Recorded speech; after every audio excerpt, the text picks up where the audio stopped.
Hello दोस्तों, कैसे हैं आप सभी। आई होप कि आप लोग अच्छे होंगे। एक बार फिर से स्वागत करते हैं आपके अपने यूट्यूब चैनल साइंस वाला पे। तो जो स्टूडेंट्स हमारे चैनल पर न्यू, हमारे चैनल को सब्सक्राइब कर देंगे और बेल आइकन कॉल प्रेस करना नहीं भूलिएगा। तो आज का जो हमारा टॉपिक है वह है ग्लाइकोलाइसिस।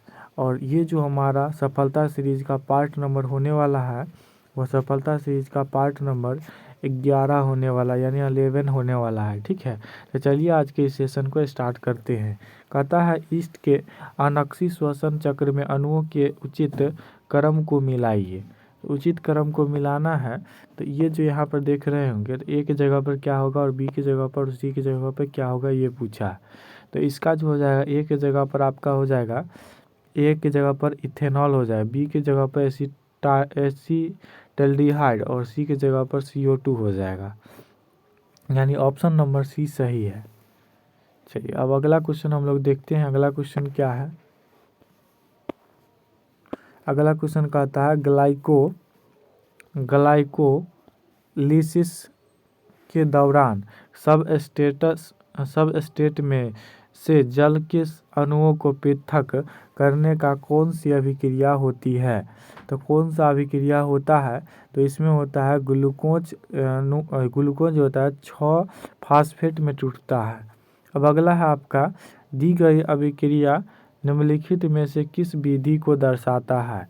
तो किस विधि को दर्शाता है ये अभिक्रिया, ये पूछा है। तो यह किस विधि को दर्शाता है ये पूछा है। तो ये दर्शाता है आपको पूर्ण ग्लाइकोलाइसिस को दर्शाता है। अब अगला है क्वेश्चन। अगला क्वेश्चन क्या है, ग्लाइकोलाइसिस में कितने ATP का प्रयोग होता है, या ग्लूकोज अणु के पूर्ण फास्फोराइलेशन के लिए कितने ATP अणु की आवश्यकता होती है। अथवा करके इसी क्वेश्चन को, ग्लाइकोलाइसिस के दौरान ATP का शुद्ध लाभ होता है। तो ATP का शुद्ध लाभ कितना होता है, तो 2 होता है। कितना होता है, तो 2 होता है। अब अगला क्वेश्चन है, फॉस्फेट बंध का जलीय अपघटन होने पर निम्न में से 4 कैलोरी मोल से कम ऊर्जा निकलती है। तो इसका हो जाएगा option number C, glucose 6 phosphate हो जाएगा। अगला देखिए NCERT का प्रश्न है और मणिपाल 2005 में पूछा गया, ग्लाइकोलाइसिस के लिए क्या औसत्य है। औसत्य क्या है ये पूछा है। इसमें औसत्य क्या है ये बताना है हमको। तो इसमें औसत्य क्या हो जाएगा, तो हो जाएगा CO2H2O अंतिम उत्पाद है। ये क्या है, गलत बताया गया है। ग्लाइकोलाइसिस नाम की उत्पत्ति किस ग्रीक शब्द से हुई है। ये NCERT का प्रश्न है। तो किस ग्रीक शब्द से हुई है, तो ये हुई है ग्लाइकोज तथा लाइसिस से। किससे हुआ है, ग्लाइकोज तथा लाइसिस से। अब अगला है, श्वसन से संबंधित निम्न कथनों पर विचार विमर्श कीजिए। तो इसका देखिए, इसका आंसर क्या हो जाएगा। इसका जो आंसर हो जाएगा ए हो जाएगा। क्या हो जाएगा, ए, यानी कि हो जाएगा AB और D हो जाएगा। यानी इसमें देखिए पहला जो दिया है, ग्लाइकोलाइसिस कोशिका के साइटोप्लाज्म में होती है और वायवीय श्वसन माइटोकॉन्ड्रिया में होती है। ये सही है।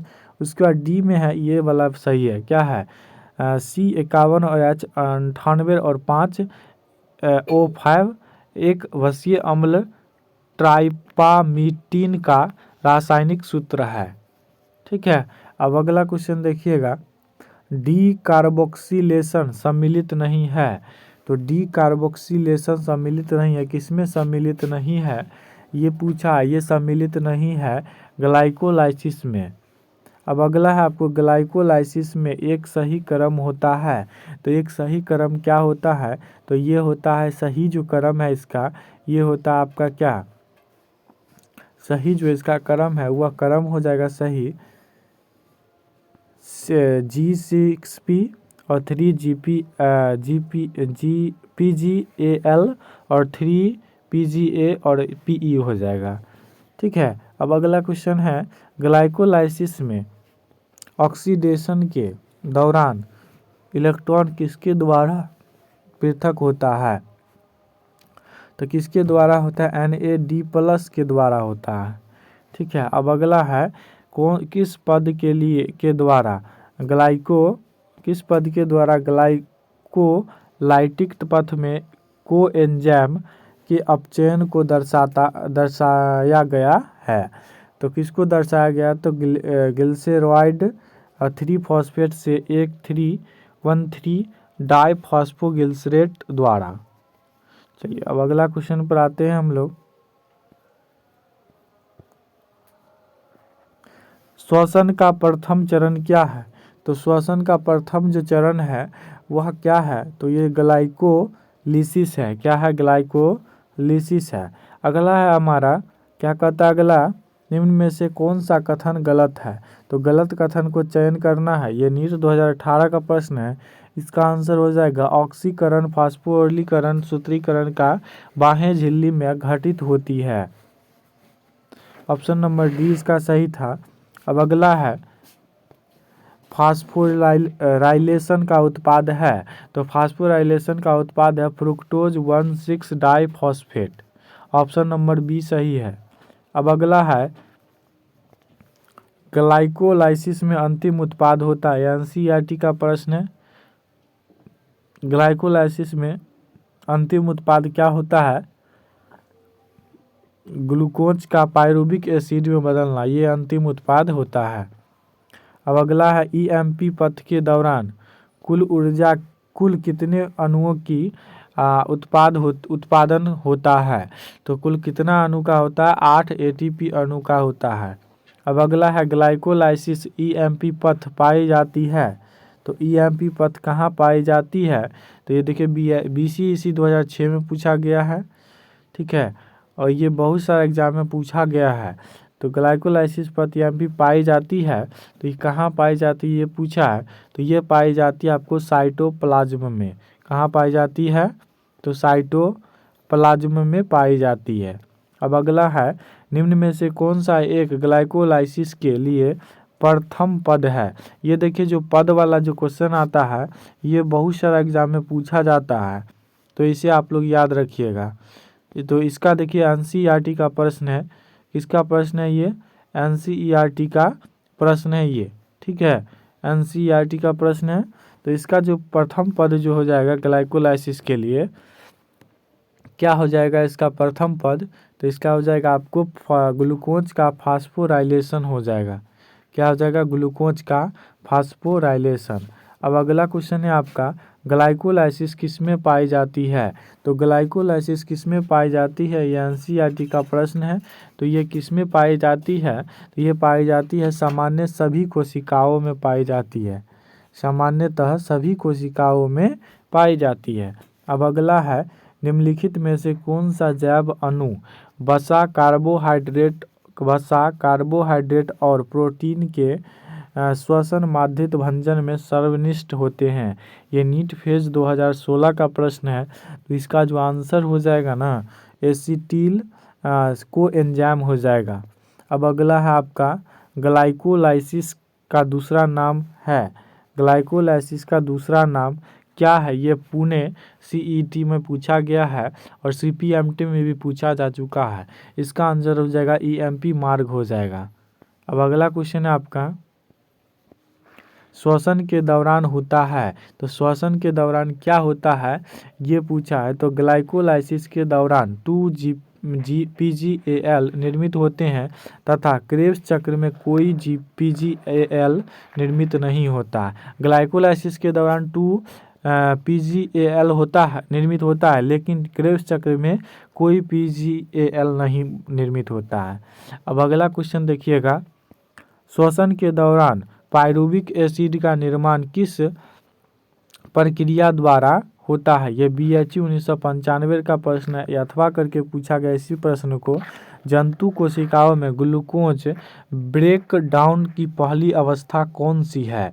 ये देखिए ब्रेक डाउन की पहली कौन सी अवस्था है? तो हो जाएगा ग्लाइकोलाइसिस हो जाएगा। क्या हो जाएगा? ग्लाइकोलाइसिस। अब अगला है, ऑक्सी तथा अनॉक्सी के बीच सामान्यतः कौन सी अवस्था को कहते हैं? ये बीएचयू 2008 का प्रश्न है और एनसीईआरटी का प्रश्न है। तो इसका जो हमारे पास आंसर हो जाएगा वो जाएगा एम्बेडेन और मेहरहॉफ और पार्नास चक्र ग्लाइकोलाइसिस। ठीक है। अगला है ग्लाइकोलाइसिस की प्रक्रिया का सूत्र है, तो ये सूत्र क्या है इसका, ये हमको बताना है। तो C6H12O6 और 2C3H4O3 + 4H हो जाएगा। ऑप्शन नंबर ए सही था। चलिए अगला देखिए, निम्न में से कौन से किन वैज्ञानिक के समूह ने EMP पथ की ग्लाइकोलाइसिस में खोज की। NCERT का प्रश्न है, तो इसका जो आंसर हो जाएगा हमारे पास वो आ जाएगा एम्बेडेन और मेयरहॉफ और पारनास हो जाएगा। ऑप्शन नंबर ए सही है। चलिए अब अगला क्वेश्चन की ओर हम लोग, निम्न में से कौन सा उत्पाद ग्लूकोज के ग्लाइकोलाइसिस में क्रिया में बनाता है। तो एम्स 2002 का प्रश्न है, इसे एम्स वाले स्टूडेंट ध्यान से देखेंगे। इसका आंसर हो जाएगा हमारे पास पायरुविक एसिड हो जाएगा, 2 मोल हो जाएगा इसका। अब अगला है हमारे पास, अगला क्या है इसका देखेंगे, इसका जो देखिएगा आप लोग, इसका आंसर पहला जो आपको लोग को दिख रहा होगा हेक्सो काइनेज जो है, इसका जो आंसर हो जाएगा वह हो जाएगा, इसका जो आंसर हो जाएगा ए का आंसर हो जाएगा वह हो जाएगा 2, यानी ग्लूकोज का ग्लूकोज 6 फॉस्फेट में परिवर्तन हो जाता है। और दूसरा जो आपका है वह क्या है, बी है। बी में क्या है, ट्रायोज फॉस्फेट डिहाइड्रोजीनेज जीनेज है। ठीक है, तो इसका जो हो जाएगा बी का हो जाएगा आपका क्या हो जाएगा, बी का हो जाएगा 3 हो जाएगा। बी का क्या हो जाएगा 3 हो जाएगा, यानी और देखिएगा A12 ग्लिसरॉइड हो जाएगा, और इसमें क्या हो जाएगा अम्ल में परिवर्तन हो जाएगा। ठीक है, तो ऑप्शन नंबर ये हो गया। उसके बाद अगला जो है आपका सी का जो हो जाएगा, सी का हो जाएगा 4 और डी का हो जाएगा 1। आप लोग मिला लीजिएगा। ठीक है, तो आज के लिए इतना ही रहने देते हैं, मिलते हैं नेक्स्ट वीडियो में। तो thank you so much, bye bye, take care.